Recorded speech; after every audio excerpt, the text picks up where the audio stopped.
The private jet cut through the orange sky as Elena Brooks, a 35-year-old CEO known for her sharp mind and colder heart, reviewed financial reports on her tablet. She was headed for a corporate retreat in Hawaii, the kind meant to remind her staff she was untouchable. But fate had other plans. Mid-flight, violent turbulence rocked the jet. Alarms screamed, and within minutes the world blurred into chaos.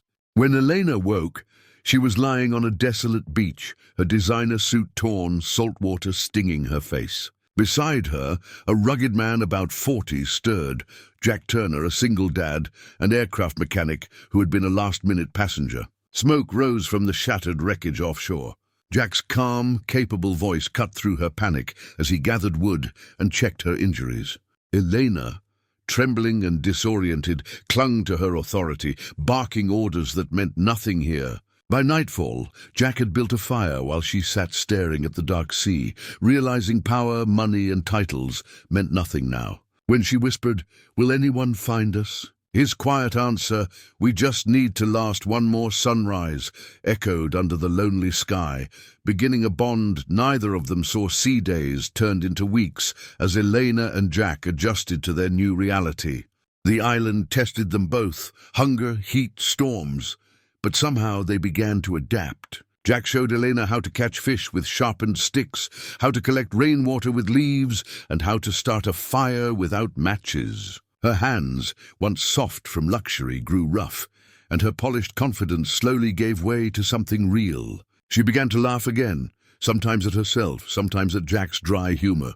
In those moments, the island didn't feel like a prison. Jack often spoke of his little daughter, Lily, his voice softening every time he mentioned her name. Elena listened closely, seeing the warmth in him that no boardroom could ever hold. One night, after a violent storm nearly tore down their shelter, she sat close to him by the fire, shivering. "You could have saved yourself," she said quietly. Jack shook his head, eyes fixed on the flames. "I'm not built that way." Something changed in her then. The walls around her heart began to crumble. She looked at him differently, no longer as a stranger or a survivor, but as the only person who made her feel safe. Oming.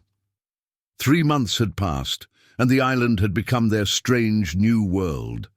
They had built a small hut from driftwood and leaves, learned where to find food, and even marked the days with stones by the shore. Elena, once the woman who lived for schedules and meetings, now woke to the sound of waves instead of alarms. Jack had become her anchor, steady, strong, and patient. Evenings were their favorite time, sitting by the fire, sharing stories of the lives they'd left behind.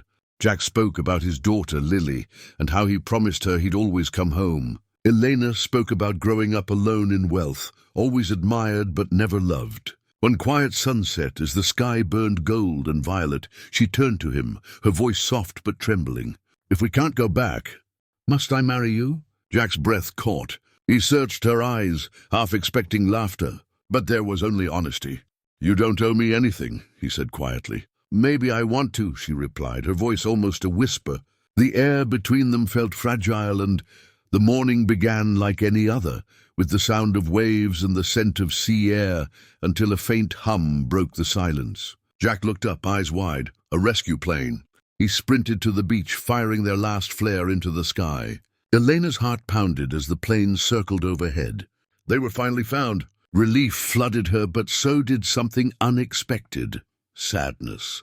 The island, their home for months, had given her something no city ever had: purpose, peace, and him. As they boarded the rescue helicopter, she looked back one last time, watching the palm trees fade into the horizon. Back in the United States, Elena returned to her glass-walled office, surrounded by people yet lonelier than ever. Her empire felt cold.